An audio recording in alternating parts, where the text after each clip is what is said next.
Hello, everyone. Good evening, US. Good morning, Asia. And good day, Australia and New Zealand. I think I got this right, I hope. So, thank you again for joining. I am a little bit late today. I wanted to do it a bit earlier because I know now at the East Coast in US, it's getting a little bit late. It's like 9:30 p.m. Sunday, but on the West Coast, it should be fine. So depending on where you're at. Hello, Texas. Thank you. Thank you so much for always being here. By the way, what's your name? How can we call you? Salazar?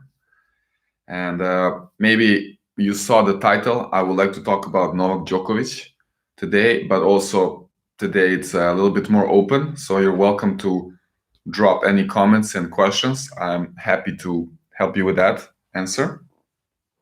And Tony, nice to meet you. Thank you for being here.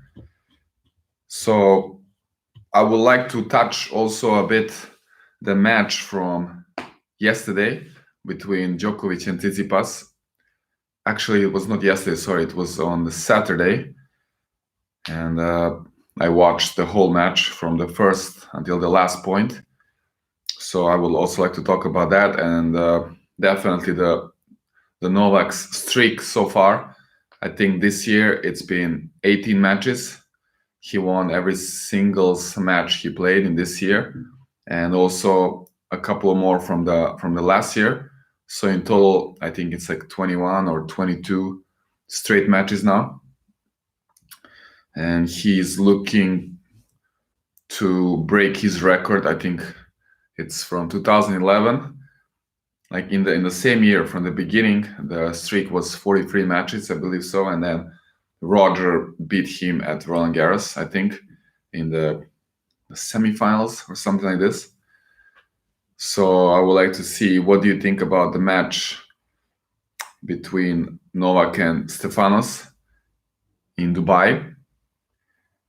And in general, the whole tournament, and also like for the upcoming events, who is maybe the favorite, or if there is anybody who is able to stop Novak, because he's really playing now some special tennis. I got first in my varsity mixed doubles match against 6-day schools. Mixed doubles, that sounds fun, Tony. I hope you have a good partner. The relationship between the partners is super important, the chemistry, so probably that works well. How long have you been playing tennis? Thank you for question. Pretty much my whole life. I started officially in the club, playing for a club and being in the team when I was 9.5, but I was around tennis courts much earlier than that, and I was sometimes playing with my dad. I watched him play as well and cheer for him when he played his matches and tournaments. He always played finals, so he won many trophies, and I will mention that in one of the videos that I'm making now for quite a bit of time, and it's gonna take me also more time because it's a very special video. Anyways, go back to the topic here about Novak Djokovic. Okay, I have a question. Is it true that if you get your racket back early, you have more control on the ball? This is very relative. I would always think in that way, because not so much, it's not going to guarantee more control on the ball. It's going to guarantee you better timing and more control over the contact point, right? Because if you're in a rush, there's a fast ball, and you're always prepared with that earlier swing, you will not have problems with being late or getting stuck there, jammed. So if you're prepared on time with the swing, I believe that you will have more control on the contact point, on the timing. And then the control of the ball, of the shot itself, this one is a little bit different story. It, includes different elements as well. What is your highest ranking? 1,250, something like this. So it's 1,200s. I didn't play too many tournaments. It's not an excuse, but I believe I could have gotten to much higher ranking, and I beat some much higher ranked players. Oh, what was, yeah, cool tennis story. Yeah. I know that the topic is no, but don't you think that Acapulco and Chile at Young World winners deserve a spot in this live session? Yes, I wanted to touch on Nadal. I just watched some highlights from his match against Taylor Fritz. Definitely, Nadal is also playing unbelievable tennis, and looks like he's in control of his matches. This was a very routine match. Couple of breaks. In first set, only one break at 4-3. And second set, I think it was double break. And he managed to neutralize Fritz's serves and big shots from the baseline. So well-deserved win. However, I still wanted to focus more on Novak because he had this really good streak and he won the Australian Open, the ATP Cup, and now Dubai, and really looking strong. I think he's on his way to become the greatest ever. So I would really like to talk about that also. What are your thoughts? What will be, who will be there the closest in terms of becoming the all greatest, at least in this era, in our era here, in the next decade or so? Especially Thiago Wild that defeated Kasparov, and it's only 19 years old. Yes, that's definitely a sensation, and we will have this kind of new players coming. This is normal. We have the new generations, and all of them, they deserve, specific, how do you say, topics and some attention. Definitely should be talked about. You have any advice on working to become pro? Keep an eye on the very fresh new generation. Yep. Any advice on working to become pro? Hello there. Thank you so much. Well, first of all is that you need to have clear picture of what exactly you want to do or what is your goal. And you have to make it realistic. Now, I don't know much about you, your age, situation, location, all of this, because so many factors are influencing and affecting, your chances to become a pro. But if I would have to name 3 top factors or give you some advice, I would say number 1 is you need to be almost obsessed with this and super hungry, like almost crazy. If you want to do that, and you need to be aware of what is in front of you. If you want to go this way, it's like standing in front of Mount Everest and you need to conquer the mountain. So that's number 1. Number 2, again, it has to become your priority. So you need to be ready to put the school or education sort of on the second place. You can still keep it up, but your focus has to become tennis. And you really have to have insane discipline and work ethic. So that will be number 3. So the number 1 is that you have made this decision and you know that you're obsessed with that and you have crazy hunger and passion for it. All right. Number 2, as a priority, you have to put other things on the side. So you need to be ready to sacrifice education because most of your time will go for tennis.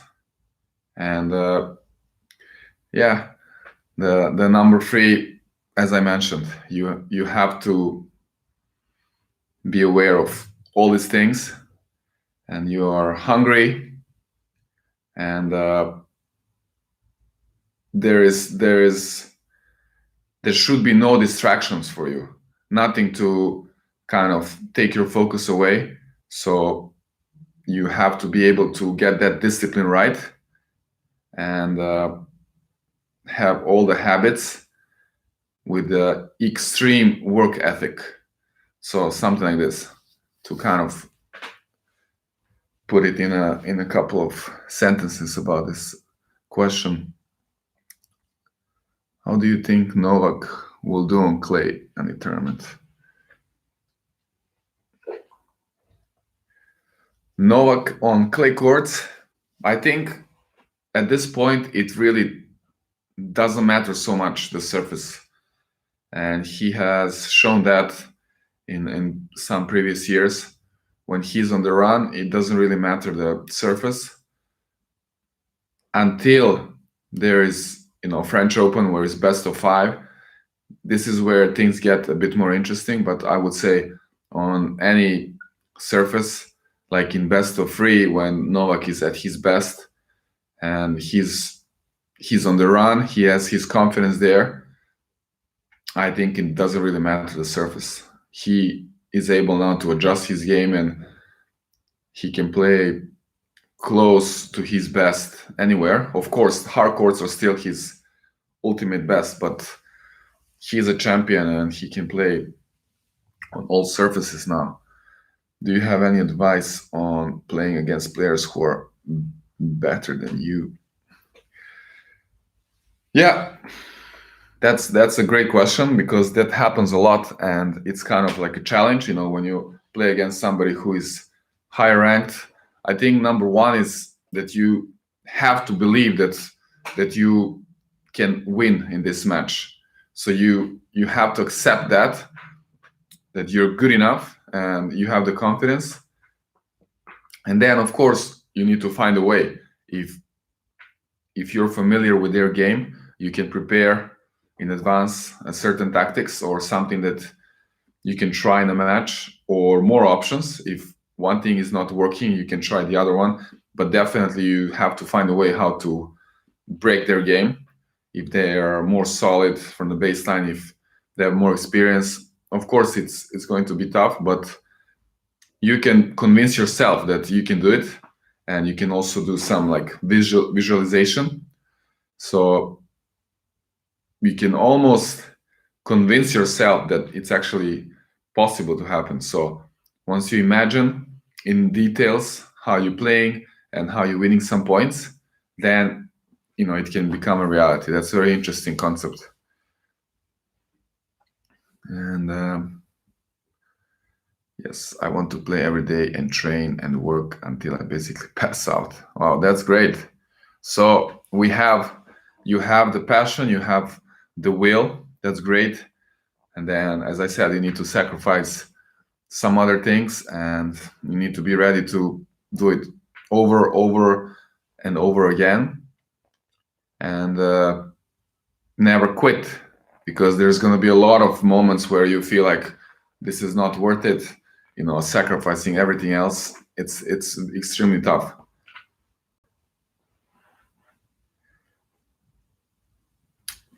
Okay, Tony, thanks for the question. It's tough for me to answer because I was in kind of opposite situation. I played on clay my whole life, and then I started playing on hard courts. I never played on grass, but I would disagree for sure. It's not gonna be such a big deal. I think after depending on your level and on your game, but let's say on a bit more advanced level, or like club level, but somewhere, I don't know what are those numbers, the UTRs or the American system. But if you're like on the competitive level, I think in even 1 or 2 hours you can adjust. And for something more consistent, let's say for playing matches in a similar way, I'm sure after a couple of trainings or sessions, you will be able to adjust your game. I don't think it's a very big difference. I wish tournaments would speed back up the hard chords. Would add some variety back into the game. Speed back up. Jeremy, thanks. Do you mean that slow down the hard chords? Speed back up the hard chords. So you kind of want to see a little bit more rallies, so there's not like free points or like fast points, quick points. What is the first thing you notice? Look at about the tennis player. First thing you notice, look at tennis player. Thanks for the question. So if I'm watching the match, of course on TV or on some live stream, I would already know all the players that I'm watching, like most of them. But let's say in that case, of course, I would go a little bit more into details. I would watch their footwork, the movement, the shot selections, their behaviors, like between the points and between the changeovers. I literally observe every detail. But if you mean more like unknown player, when I'm watching some match or if I'm playing against somebody I don't know, I would honestly focus first on my side of the court. I would give my best to put my game first on the table. But then, as you play, you could notice if they have some weaknesses or strengths, what is working for them well, how they move, what is their pattern on the court. So different things. If I'm just observer from the side, it's kind of similar. I will look everything overall, their physiques, their movement, their abilities. Then you can kind of see based on that also what can be their strength. If you see somebody like super fit, you would know that they're good with their movement. So you would know that when you play against them, it's tough to just grind and play from the baseline and things like that. Do you have any advice on split step timing? Yes. You want to initiate a split step right before the opponent has the contact point, which in many cases mean that when their racket, let's say on the forehand, starts going towards the ball, right? When the racket, they swing back and then they start to swing forward, then you can start doing a split step. On the serve, same, when the racket starts going up here, because it happens so fast, when you see a racket starts going up, then initiate a split step. I want to basically drop out of school when 16. However, after talking to parents, they want me to go to college, even though I no further dropped out. Well, first of all, going to college, of course, if you keep playing tennis and you enter a good university with a good tennis team, you're still in the game and you're actually going to have a very good conditions. If you can find a good place with a good coach and good team, they will really take care of you. You will have basically everything. I think you can still kind of make tennis your priority if you go and play college tennis. So don't think that's like completely focusing on school. So it depends on the college and on the tennis team, on the division, right? If you go to D1 and some of those stronger conferences, you will have a lot of amazing matches and training with your teammates who are also like top players. You're still in the game. There are many players now in the top who actually went to college. Because I live in China, Hong Kong, because the current situation, most courts are closed. Yeah, good fitness exercise for inside my house. Okay, so I understand the situation. I'm also in China. It's really not that easy. You have to get creative. Of course, you can do a lot of fitness things, a lot of core exercises and something specific. You can even do like for legs with a lot of different kinds of squats. You can go for upper body if you have some extra weights. I would recommend to use elastic bands. So You can do a lot of these rotational exercises for shoulders. That's great. And do a lot of stretching. You can even use the, how it's called, TRX. It's kind of those ropes with the handles. You can attach them somewhere against the door, and then you can do like a actual fitness training there. But I would say similarly, like in importance wise, if not even more important, you can do your mental training, and you can do a lot of like mental toughness exercises, and you can read a lot about that, get some books, and try to focus on that other side of the game, not just physical. Try to focus on what's happening inside your head and work on your mindset. And you can also watch a lot of YouTube videos about the matches, like match analysis.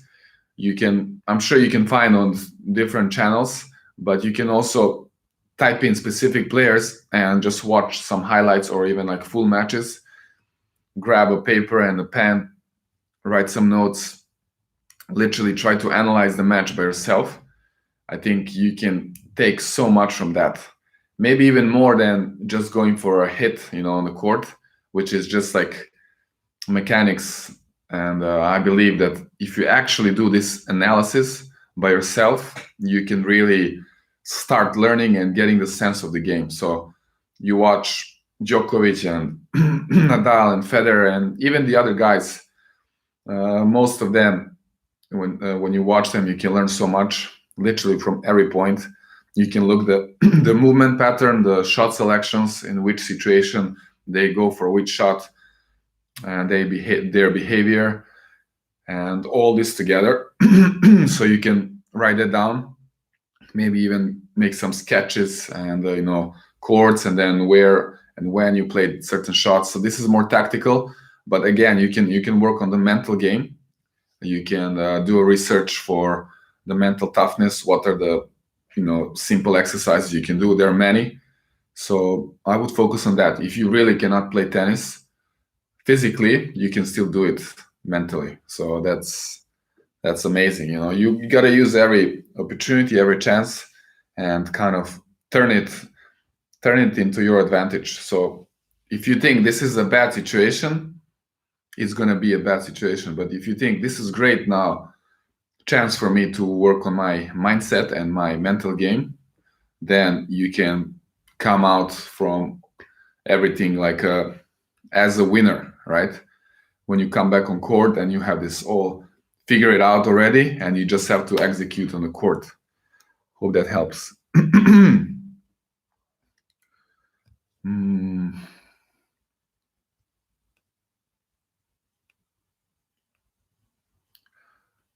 Has there been much talk about coronavirus affecting the tour, considering how much you'll travel?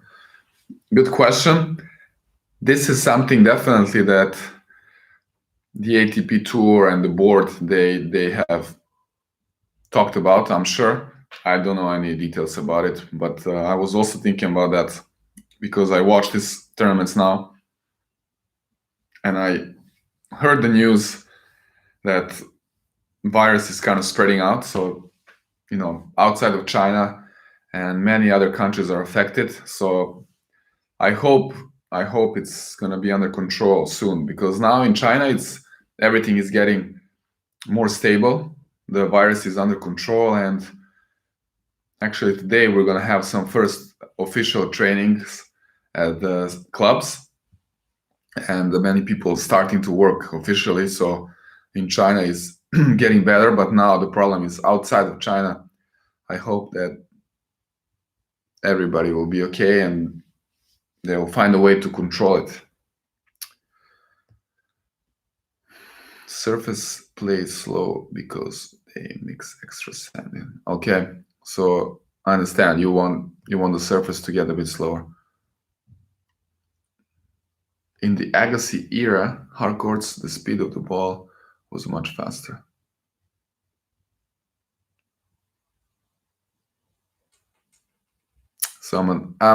Everybody on top 1,000 is an amazing tennis player. Yeah, Jeremy, I'm a bit confused.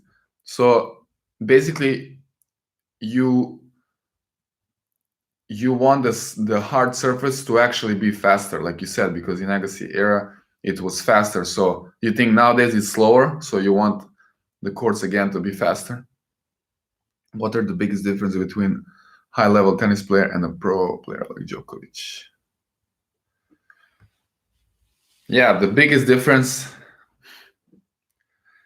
it's tough to choose one, because when you mention Djokovic, like the first thing in my mind is just like his mental strength. But this is more like the difference between him and like the other top players. But if you just say high level player, then I would of course say technique and the physical ability, all this together. I mean, he has everything on the highest possible level, like every aspect of the game, technique, physiques, like the fitness and the mental strength, the mentality, like has on the highest. Plus, additionally, talent.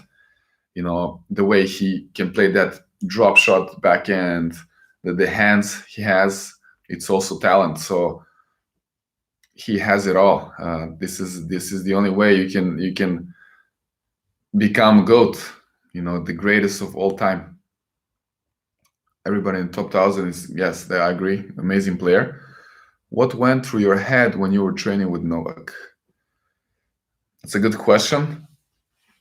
I think I kind of talked about that a lot in my videos with trainings with him. I try to kind of share those moments with you, but yes, in general, it's really amazing. I think the biggest challenge for me was to actually forget about who is on the other side and just simply focus on the ball, focus on the basics, and see it as just a regular hitting. Because if you keep thinking about who is there, right, that you're hitting with the best tennis player in the world, even though he's my friend, we used to play before, but there was a gap of many years that we didn't stay in touch. And when he became like superstar, we went separate ways until we met again on some of the tournaments. But it was very overwhelming in those moments when I would again get the thought, okay, wow, I'm playing with Noli, the greatest player in the world, and then so I'm responsible here for his warm up, and it's very tough to not get like too excited or like even nervous or tight when you start thinking that way. Then you kind of almost start doubting, what if I start missing now and then he will not be happy. And if you get into this moment, then it's not good. So my biggest challenge was not to think in that way and just look at the ball and enjoy the moment. Of course, you hit those balls and everything is kind of fluid. And every time the ball comes back and when he pulls the trigger, it becomes very heavy. So it's very tough to explain. I really have to focus to kind of go back in those moments. But I was editing the video yesterday, the whole day, the latest training with him. This was before his match against Tsitsipas. It was here in Shanghai. So I finished that and uploaded. I don't know if you guys saw it. So it's on YouTube now. It's the part 3 where he was doing some volleys and then some serves and returns. So you're very welcome to check that out.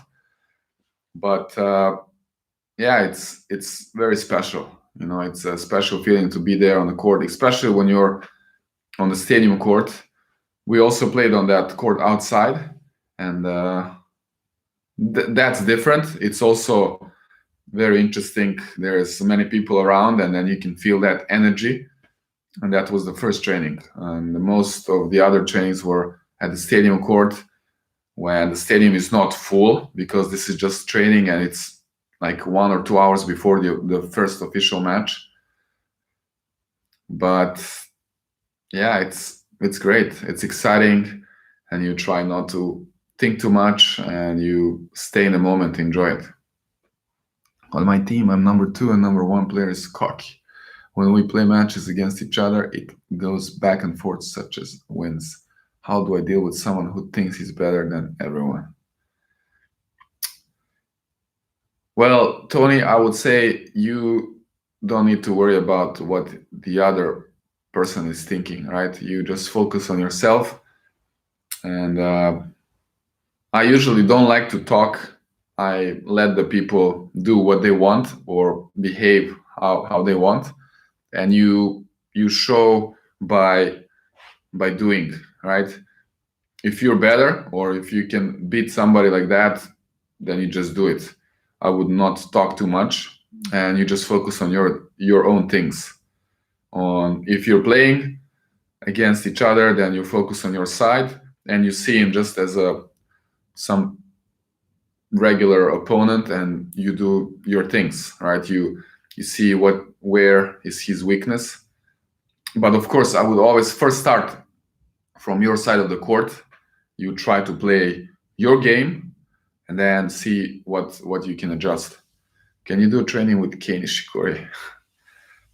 It's not up to me. So it depends on the situation, and for the next tournament where I go, if he's there and if they assign me to train with him.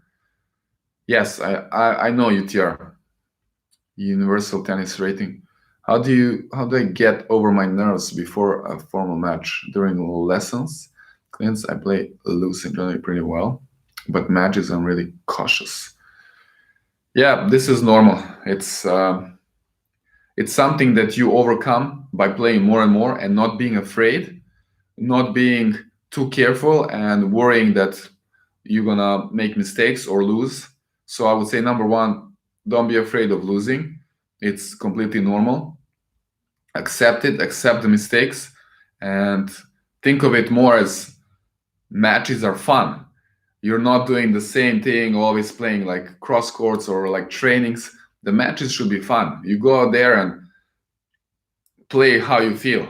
If you want to play drop shots, you go for drop shots. If you want to make the points a bit more interesting, if you want to come to the net, take charge of the point, you experiment. Especially if you're, like, as I see, 3.5, so like good level, but you're not playing professionally. So the main point is to have fun. So I would approach it that way.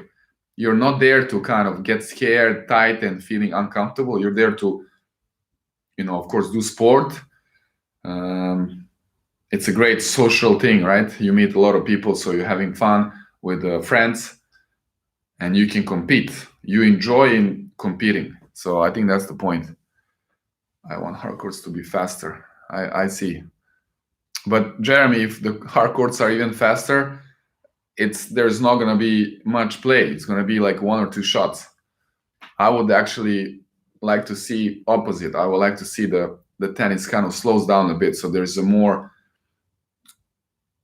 almost like a chess play on the court, not just like who hits faster or who hits a more like killer serve, but rather who is smarter, who can use the angles better, and like this. Please give us some book recommendations apart from Winning Ugly and Relentless, From Good to Great, that you already mentioned in other lives.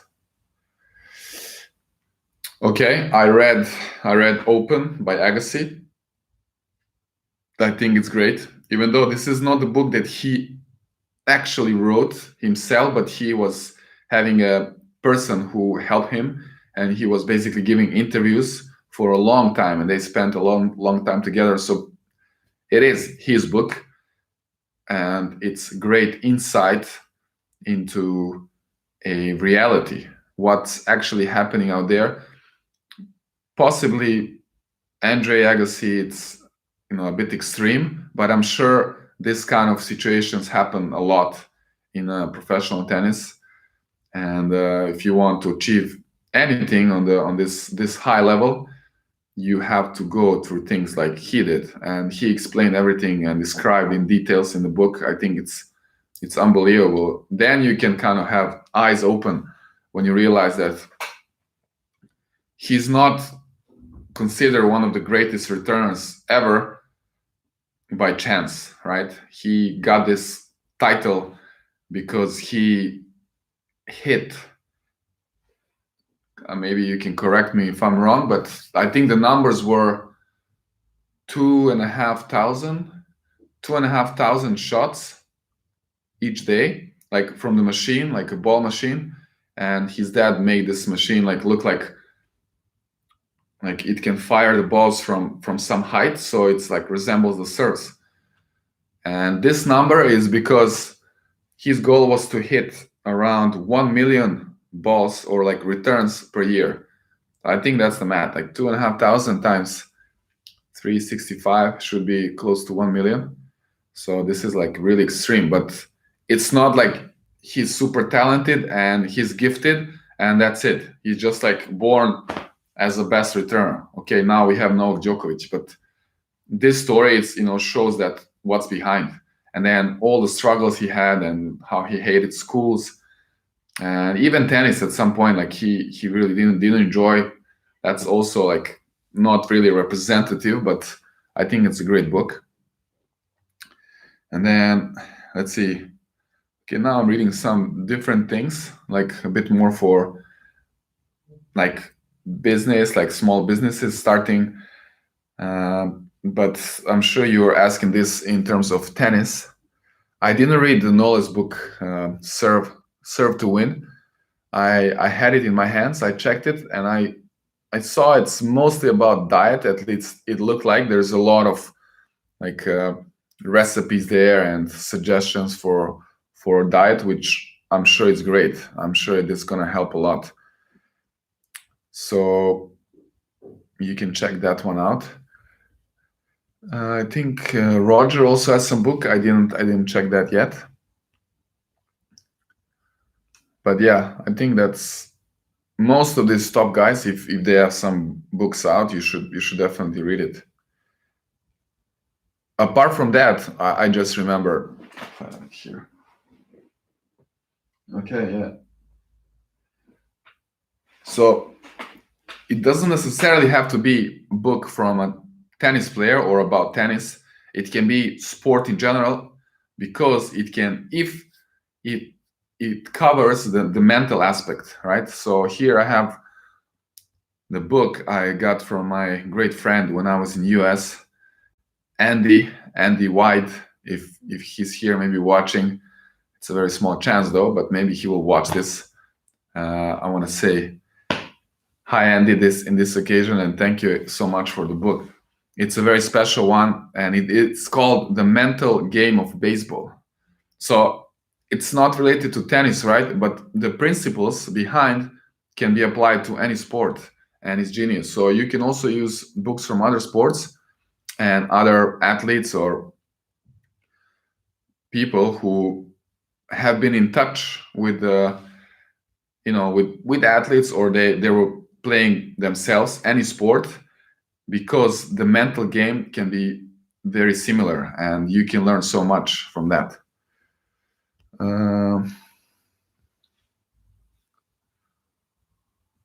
What's your opinion about Schwartzman, Diego Schwartzman? Amazing player, the fastest player on ATP, probably. And I think I saw the statistics today. I was checking the stats on ATP website about the best performer in different segments. So there is a serve. So I have it here. I changed it. There was the one for the serve. I think John Isner, #1, and then Opelka, Riley Opelka, and then who is there? Nick Kyrgios is also there in the top. Then on the returners, the #1 is Rafael Nadal, actually, and then Novak Djokovic, and then Schwartzman is Schwartzman is somewhere there, maybe the #3 or 4th spot. So looks like he's great on the return. Do you know Djokovic when he was? Yes, I knew him. I knew him even earlier, basically when I started playing tournaments. Do you know Alex Donsky, Operation Lift Up? Yes, I saw him. I think I saw a couple of videos a long time ago. Didn't see it for a while. Appreciate answering my question. Hope to see you in the next stream. All right, take care, Tony. Thanks again. I want to win more, but my serve is unstable. You have to put in the work on the serve. Most of the players, especially recreational players and the club level players, you know, when you go to play tennis, you're just hitting balls, and almost never you spend time to take the basket of balls and then do the serves. Whereas the high level players and the pros, and also myself, we take time to specifically train serve.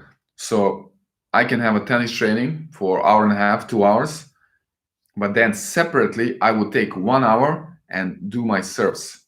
So it's totally separate shot. So it's when you tell me that your serve is unstable, the first thing is you need to train more. That the first thing that comes to my mind is that you don't spend enough time, because from repetition you get consistency. Of course, you need to have all the basics right, your mechanics on the serve. This one, I cannot tell you right now, but you have to work on those most important elements. You don't have to have perfect serve, but if the basics are there and you do a lot of repetitions, I'm sure you will get consistent serve. So hope that helps. When you lose, you get the opportunity to learn from more about how to learn from your mistakes.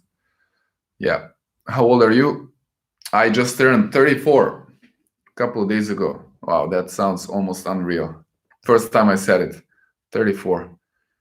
I always struggle mentally when I'm playing, always overthinking about the future points and past points that haven't worked well.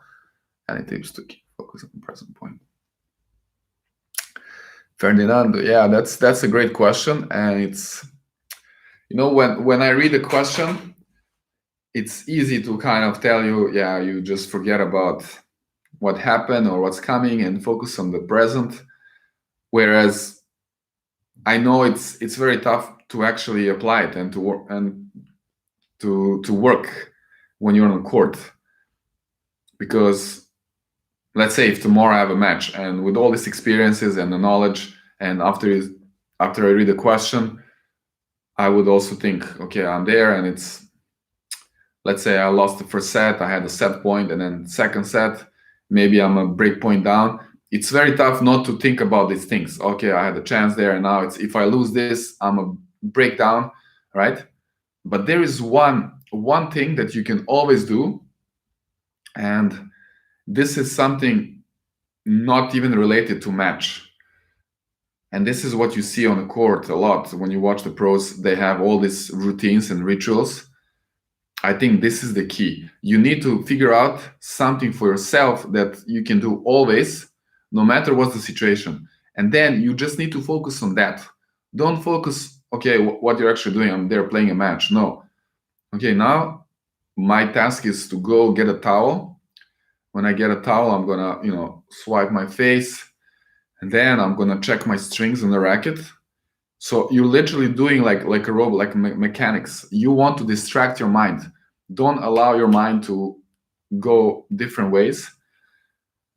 The only good thing that you can do is, like, if you want to go in that way, is that, okay, let's imagine the perfect point. So as you do the strings, right, before the point, you imagine, okay, now I'm gonna blast the serve, like out wide is gonna be ace, he's not even gonna touch the ball. And you need to do it, you need to imagine it and be so confident about it. Don't be like, okay, now I'm imagining this, it's not gonna happen, I just do it because I'm told to do it. No, you really want to, you need to mean it. And you like super confident. And then you imagine it, and then you go there and you're not afraid, right? If you imagine the positive thing. So this is the direction where you can go with your thoughts, but otherwise you should have some rituals that are not related to the actual match. So something like that, towel, check the socks, you know, put the socks up, whatever, use your racket with the strings and something like this. I think this can help a lot for being in the present moment. Have fun is subjective. I feel like I feel fun when I can win. Doesn't matter what I do. I feel like I feel fun when I can win. Doesn't matter what I do. Yeah, this is you, right? I think the best way is that you're having fun in terms of you're doing what you feel to do, what you like to do. So if on a court, I like to play more like coming up to the net and making the points a bit more interesting. For me, it's not so fun just to stay back and rally, even though I played this way a lot, especially before. But I think in my opinion, the right way of thinking is that you're having fun by doing what you like, what you want to do at that moment, and then accepting that it's okay if you make a mistake or if you lose. You're there having fun in terms of you're playing the game, and playing the game, it's not always about winning. It's the same as life. If all the time you're super happy, everything is great, it will be actually boring. If you don't have this lows and tough times, it will not be fun. This is why the people who are born in like rich families and all this, everything is given to them. They have very often big problems and they're insecure and all this because they don't have this lows. They don't have to kind of climb or fight. So I think the fun is actually everything together. It's very slow already. Do you know Asian Tennis Federation? Yes, ATFs. My player Christian used to play a lot of them. Would you travel to US to go in Wells? Nope, unfortunately. I had this option to go for trials for hitting partners, but from this situation now in China and everything with the virus, everything is much more difficult for travel. So unfortunately not this year. When you're back in, do you try up vertical or topspin? For backhand, I am currently trying to get a bit more topspin. I feel my backhand is a little bit more like flatter or even has some side spin. So I'm trying to get a bit more wrist involved, but definitely I'm trying to get the drive up and finish here instead of going like here across. I try to get here, finish vertical position of the racket. I think I made some comments in the video, especially in the last video with Noli on one of his returns, talked about that finish with the racket going vertically up on the backhand. What court do you like playing the most? Clay, hard grass. I grew up on clay, and I still like a lot to play matches on clay. I think it's much more interesting, and for me, it gives me a little bit more time, and you can also slide easier. I think the points can get more interesting, like more dynamic. You can create more angles. On the other hand, the hard courts, it's great if you have a good serve. You can play aggressive. So I like both. Maybe I would pick clay because I spent most of my childhood there. Agassi was great at leveraging the ball and using his body weight to return the ball. Most players at the pro level don't use very much of their body weight. Yeah, nowadays it became more like, wrist or more from arms, and because it's so fast, you don't have really time to use full body on the return.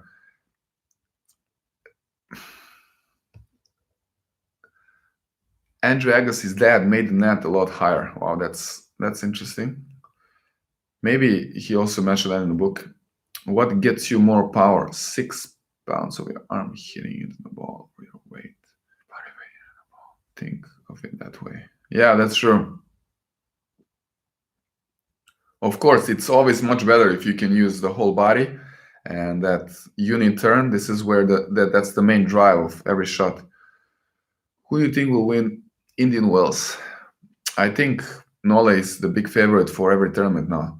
How well do you think Nadal played in Acapulco? Honestly, I didn't watch any of the matches from Acapulco. I just checked the highlights from the finals against Fritz. But it looks like Nadal is in a great shape and he's dominating his opponents. Pozdrav, Milojko. Može pitanje. We have somebody from Serbia wants to ask a question in our language. How do you improve from 8 UTR to 10, decent level high school player to low level college player? There is no specific advice or tip that I can give you to make that transition. It's always the same. You have to do the right things. You have to work hard, focus on the fitness. I think fitness is very, very important, especially as you move higher to the higher levels. You have to work a lot on your leg strength and explosiveness. You gotta be faster on the court to move laterally, but also forward and backwards. So work on that movement, agility, explosiveness. You need endurance as well. So all the things combined, and technique also. Serve is important, returns, and I think it's just discipline and keep working, right? All the time. Random question, but what do you think at ATP players mile times will be? I'm not sure if I understand. Top ATP, mile time. Okay. You mean the running for 1 mile? That's difficult. Honestly, I don't know. I cannot say. 1 mile is 1.6 kilometers. I know when I was in my peak, when I was training regularly, like a machine, I was pretty fast. I was very good in running, especially this kind of distance, like 1 kilometer. I don't know for 1 mile, but I know for my 1 kilometer race, I did 2:52. So I don't know if that means just multiply by 1.6, then you get some time. But really cannot tell you anything specific.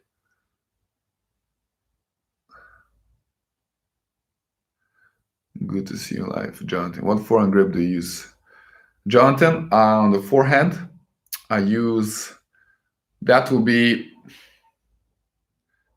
definitely more like Eastern, but it's going towards the semi-Western. So it's kind of in the middle, more it's on the Eastern grip, which is the bevel number 3, right?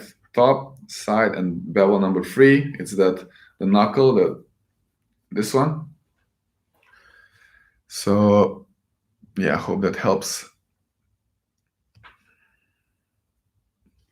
Often when I play tournaments, a lot of opponents take advantage that there is one referee or for 2 courts and cheat. What is your advice for me staying calm and win points after others people cheat?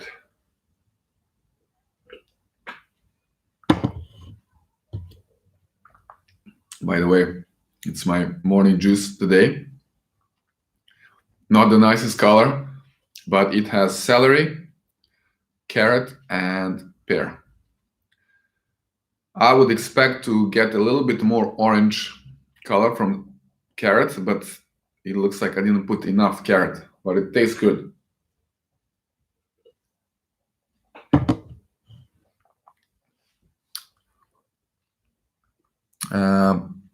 So, advice for staying calm and win points after people cheat.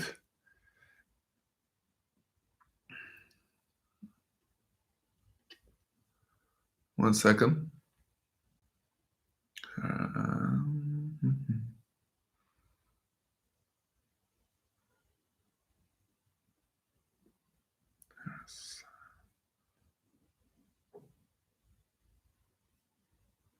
Okay, I just made one report. Hopefully it doesn't happen again. So, advice for staying calm and win points after other people cheat. Well, this is always easy to say and to kind of act smart. I know this is not easy to deal with.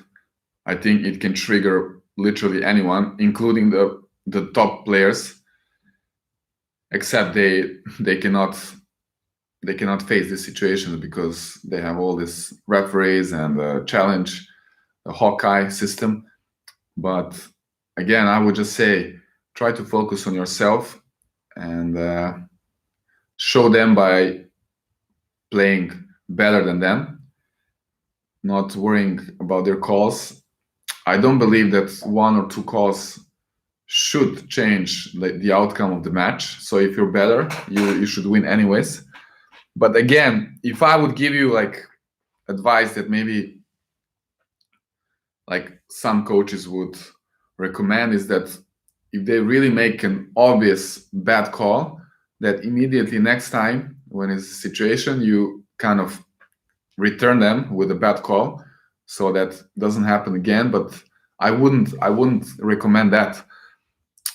Possibly you can ask for referee to come there, so you kind of give them notice that you had some close calls, and if they can pay attention more and just focus on your game. Thanks for the answer on the mental aspect questions. I have been trying meditation or repeating mantras in hard times. Heard that Tsitsipas is also using it, but yeah, I've tried the riches. Yeah, that should help a lot.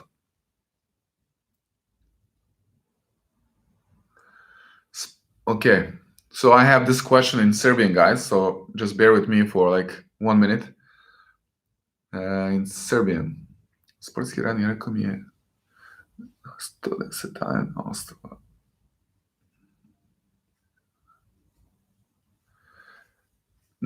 Pozdrav za Niš, nikako se ne slažem sa tim. Definitivno po meni je sve veći deo je rad, surovi rad i žrtvovanje, talenat igra ulogu, ali ni blizu toliko, nikako 110%, tako da je sve koliko se neko trudi, koliko ulaže vremena, snage i volje, tako da to je to. Okay, how many tournaments do you recommend playing for juniors per month? It's a good question, depending on the part of the season, but I would say at least, let's say if it's one a week, right? Once a week, you play 1 tournament in a week. So 2 or 3 tournaments, that would be great. If it's like in the season, right? In the off season, of course, you will focus on the trainings.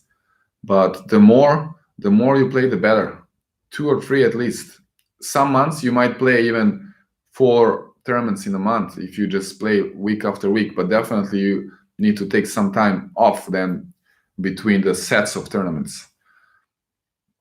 What is the best diet and fitness amount for when you're playing a tournament? That's a good question. The diet, definitely you want to avoid fast food and you want to focus on getting enough proteins and carbs, having a lot of fruits. It's really helpful, to get you the right energy. Vegetables as well. No like sodas, no carbonated drinks, no alcohol. This is my advice, my opinion. So I would just keep it simple. Also, if you travel, you try to eat as simple as you can. Don't like discover or experiment with food because you can mess up your stomach. So this is what I learned. Like, you want to keep it simple and go for the options that are comfortable for your stomach and also can give you good energy. So something like simple grilled chicken and some steamed or like grilled vegetables, sometimes some pasta, not too heavy, fresh salads and fruits. This always works. And for breakfast, I always prefer like eggs, give you some energy. So that's it. What are your views on how to teach technique to kids? What are your views on how to teach technique to kids and adults? For example, when should you introduce the continental grip for the serve? What technical elements should you focus on first? Yeah, that's a little bit complex question. Honestly, I'm not the best for answering this question. I'm not expert in like, coaching like beginners, from the start, and this is not what I really enjoy so much. I don't want to say I'm like lacking the patience, but I prefer to have a player who's already, has some technique knowledge and has some experience, and then I think this is where I can help the most, so to kind of help go to the more advanced level. But if I'm in the situation where I have to give advice, I would try to teach the continental grip as early as possible. Like even from the beginning, I would give them some exercise where they can use the continental grip to bounce the ball off the ground, and then even try some motions with serve and see how they deal with that. So in my opinion, the earlier the better. Is there any ATP player who you believe did not work hard and has got to that level through natural talent?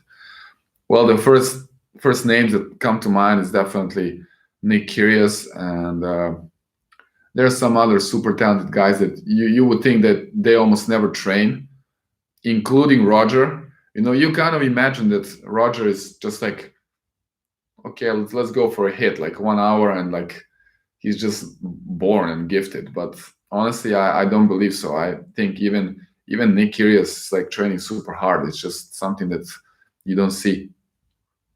Are energy drinks fine for during the match? Pocari Sweat. I drink that. I drink Pocari Sweat and like Gatorade. But I'm sure these guys, they're a little bit ahead of us with this. They have some special drinks and they always mix with water, some powder. I'm sure this is for like quick recovery and having the energy. And definitely it's okay. You can see everybody is doing it. However, even Nick Kyrgios has to work hard. Exactly. Where do you see yourself in 25? Oh, what's up? It's my friend, Marco Bundella. Pozdrav, care, šta ima? And the question is where I see myself in 5 years. It's very, very difficult one. But I hope to see myself everywhere. Sort of to say, like, I would really like to travel much more, visit every single tournament. Like, I hope in a couple of years I will be able to travel to all these big tournaments. It doesn't really matter if I'm going to play or not as a hitting partner, or I might be there part of some team, like part of a team of some player, or I will do some other things. I have many ideas now and projects in mind. Hopefully some of them might come true. Of course, there's a lot of hard work to do ahead, but I'm excited about that. Also, I hope to have an academy eventually. So this could be in a couple of years, and the location is still not decided yet, but definitely I'm going towards that goal where I can make something special happen.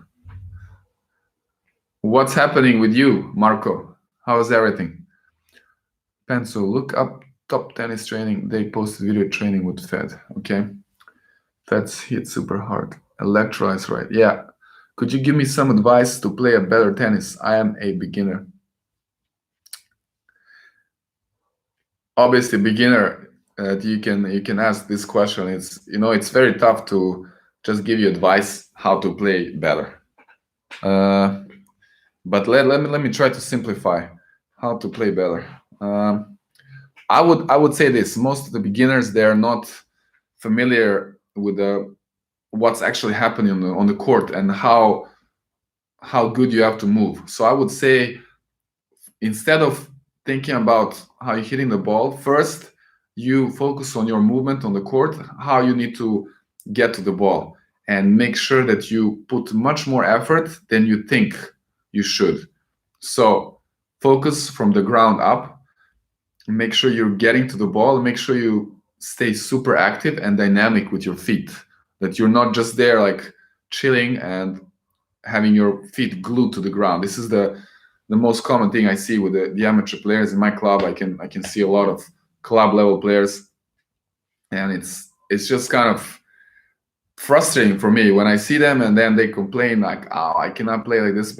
And then I think, of course you cannot, because you didn't make like one step like to get to this ball. So you first start, you need to be super dynamic. Think about like having happy feet, and then you can, then of course you need to have like the proper technique, like work on the basics, on the strokes, but don't forget the footwork. Okay. Is it possible that Federer may retire this year? Cannot answer this, really don't know. What would ever coach a teenager full time? Would you ever coach a teenager full time? That's a good question. If the teenager is like, we're talking about like highly dedicated and professional player who wants to make a career, why not? Probably I could consider that. He's going through surgery, yeah. How many trainings do you recommend daily for juniors? 10 to 11 years old.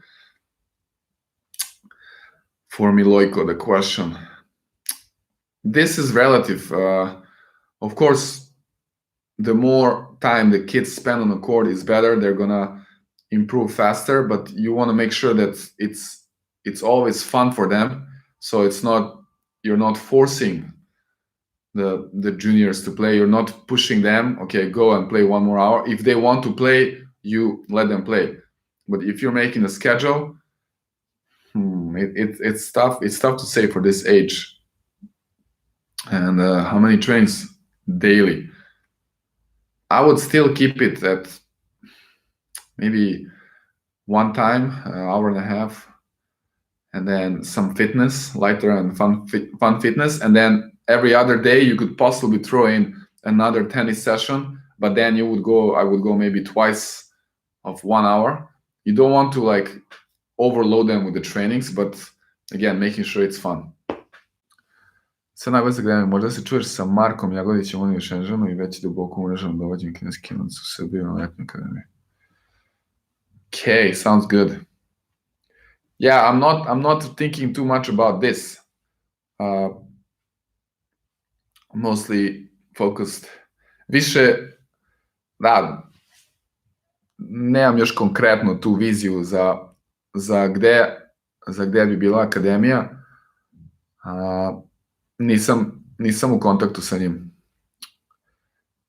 Ja sam super, živim i radim u Americi, dalje sa porodicom, život je lep, kada radiš ono što voliš. I voliš ono što radiš. Hvala puno, veliki pozdrav, baš mi je drago. Jel igraš tenis i dalje? I koliko često? Is 20 hours of tennis and fitness enough for a 12-year-old per week? 20 hours of tennis and fitness. 12 years old, 20 hours. So let's say you have 6 days.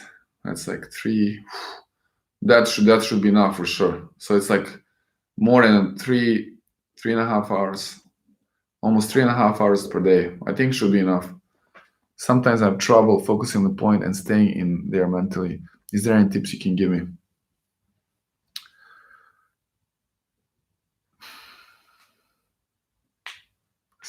Any tips to stay there mentally? Yeah, I know it's not easy to keep the focus all the time, right? Your mind can get distracted. Again, we talked about the routines between the points and rituals. This is what all the pros are doing. You go get a towel and try to find something that works for you, that can always bring you back in that zone, and try to have fun. Enjoy your time on the court. And if you can have some tactics, prior to the match, so then you can always know what you want to do and kind of have some plan. That also helps, that you're not just like wandering around and doing random things on the court. I think that can help. Are you going to be at Indian Wells? Not, unfortunately, no, not this year. He said he's not because of the coronavirus. Dang, that's unfortunate. Yeah. How does it feel to practice with ATP players? It's amazing, really, really. Very special feeling. This is why I enjoy to share it, because at least for me, I know for some other players, maybe on this high level players, they would just think this is just normal hit. So what's so special? For me, it's special because when I know how difficult it is to get to that level, then when you're sharing the court with these guys, you know, and I also learned so much from that, and I get this feeling super excited. But it's just because I respect them so much, because I was there fighting and, you know, trying to get to certain rankings. Of course, I didn't play enough tournaments, and I didn't have the team and the coach, but I know how much it takes and how difficult it is, and how many thousands of players are out there fighting, and then you have this top 10 player and you're training with them. It's, of course, it's super special. Are there any players you want to train with that haven't had a chance with? Yes, for sure. For sure. Like, you know, you have Roger, you have Rafa, and some of these top players as well. I didn't play yet with, like Gael Monfils. That will be super fun. Cannot recall some other names now. I'm sure there's many guys that I would like to hit. Dominic Thiem, I didn't play yet with, so hopefully it will happen in the future. Williams, hey, what's up, yeah? Yeah, I would also like to train with Venus Williams. Yeah, maybe I mentioned somewhere, so that's why you said. Ne igram uopšte u posljednjih 5 godina, sad mi je fokus na porodicu i širenje istine i inženjerskom karijeru. Forever, tetina vezna piva. Nice, wow. To je strava, zvuči super. Bravo, majstore. Biće vremena za tenis u Srbiji, 100%. Have you trained with Francis Tiafoe or Chapovalov? Nope, neither of them. Neither of them. Thanks for answering the question. Welcome. I'm going to do some fitness now. Bye-bye. Thanks for advice. You're very welcome. Have fun. Enjoy it. Okay, thanks so much. So I tried to answer, I think, every single question there. Thank you so much, guys. It's been really nice. I didn't talk too much about the actual topic, so I would just like to have a few words about that before I wrap up this live. So as you can see in the title, I wanted to talk about Noli's Novak Djokovic streak and his winning and the mindset behind, because I really respect that so much. And of course, this guy is one of the best ever, and currently it's considered to be a GOAT. So at the moment, he's at a streak of 18 matches in this year. And the question is, in my mind, how can you do this? How can you keep winning match after match? Of course, it makes sense. Once you get into that streak and you win another match and another match, you get the confidence. So it should be easier, right, than if you don't have wins and then you're struggling to get the first win. Of course, it's easier, right? When you start rolling, it's like that snowball effect and you keep rolling. But the biggest problem, and in my mind, and like the unbelievable thing, what's happening is that when you win so many matches in a row, and then let's say you win the tournament, like for example, now he won Dubai, the 500 ATP tournament, and what next, right? He won Australian Open, every single match, and now Dubai. So you're on the top, right? You're the best in the world. You won all the matches. You went for the tournament, and you're a winner there. You have the trophy. And then the question is, what's next? Of course, the next is the next tournament, but it's very easy to get to that point where you kind of plateau. It's like that your motivation and desire and all this kind of reaches some point or like a limit where you're almost not so motivated for the next tournament. I'm talking about this, I'm saying this because I experienced this, I think, a few times. Of course, it cannot be compared. It's not this this scale, on this level, winning the biggest tournaments in the world. But I have won some like sort of big tournaments back in Serbia, like on a national level. And I remember one particular tournament I won, and there were some very good players.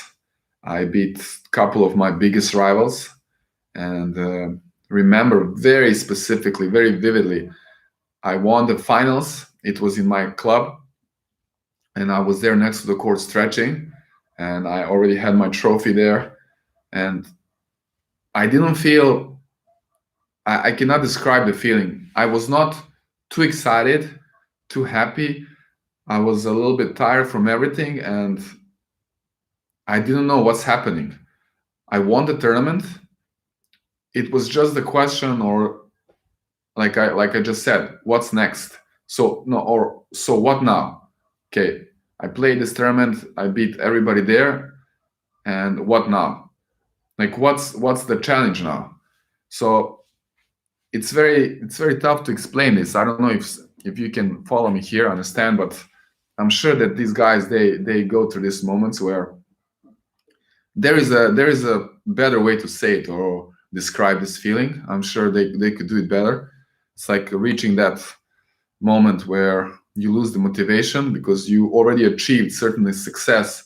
So we are driven with always having something to go for, right? Of course, enjoying the process, but having some goal. So when you achieve so much, when you're already there on the top, what's next? So this is where, for me, it gets super interesting and so fascinating with these players, especially Noli in this case. How do you keep going? What is your drive? Is it to keep winning and keep motivating others maybe, or now he has his family, so is it he's playing for his children, but also it's on the other side maybe chasing some records, trying to become the greatest ever? This could be possibly one of the drives for him, and this is what I heard from a close friend who spent some time with Novak's father in certain period, and then they talked about what is the Noli's motivation now, because he already has all these titles and all these records, and definitely financially he's set for forever. So what is his drive? And then his father said that he wants to become the greatest ever in history. So this I could understand, that you have this goal and then you just keep going. So winning a tournament is not plateau for him. It's just one step to keep going further. So it's just something I wanted to share. I think it's very fascinating, and when you see this best in the world performing on the highest level over and over again, it's something that we could all learn. We could all learn something from that, and that's that you should always have some higher goal and keep going and enjoying the process. Okay. How you should stretch? How long should you stretch after practice? I would say 10-15 minutes should be enough. If you do it regularly, every single time, it should be enough. This is what I do, and I think it works pretty good for me. You met on the tour that impressed you. Many of them impressed me in a way that they're very kind and humble. For example, Roberto Bautista Agut, very friendly and kind and understanding, full of understanding. Stefanos is also great. Novak, of course, I mean, I know him forever. And Mike Bryan was amazing. It felt like, we were buddies from US college, something like this. John Isner is also great. I know him from college as well. There are many, like Bublik is also like interesting in his own way. He's a little bit eccentric as well, but he's cool to be around. Nico Jarry, I just remember we have this training indoors. Also talked to him a bit. Very, very nice. Most of the guys are super, super nice. Best player I have played against, ATP ranking wise. So I guess you think about like official match. It was Roko Karanušić. Croatian player. At that moment, he was 300, and his highest ranking before that was 88 in the world, so top 100.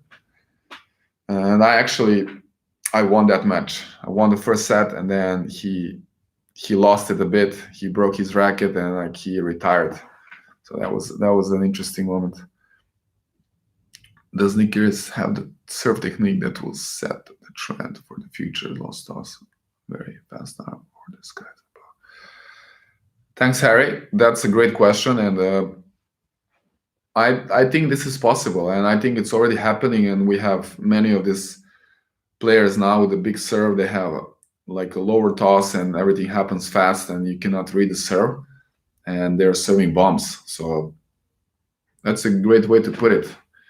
Definitely, we see some trend changing there. Okay. Thank you guys so much. It's been 1 hour and 21 minutes so far. So I'm going to wrap up this live. I have to do other things. I need to do the podcast for this week.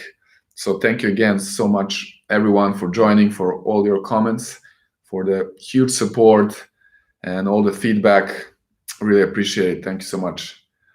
And I will see you soon in our next live. I think I will make it regular now, like this time or even a bit earlier, but definitely for US, like Sunday evening. So we can say like 8 or 9 p.m. Sundays, something like this. Do you think a winner like Novak has to be cocky, or it takes every opportunity? Like, definitely not has to be cocky. You can, and I don't think he's in this way. It's just being himself, and I think he's very grounded and modest, considering all the things he accomplished. So it's a true champion on and off the court.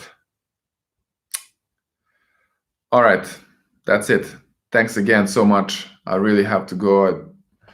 So far, this has been my breakfast today, so I need to add a little bit more nutrition there, so I can do the podcast, and then I have to do the interval train today, and then I have tennis, and make some more videos, and that's it. All right. Thank you so much again. See you soon in our next stream.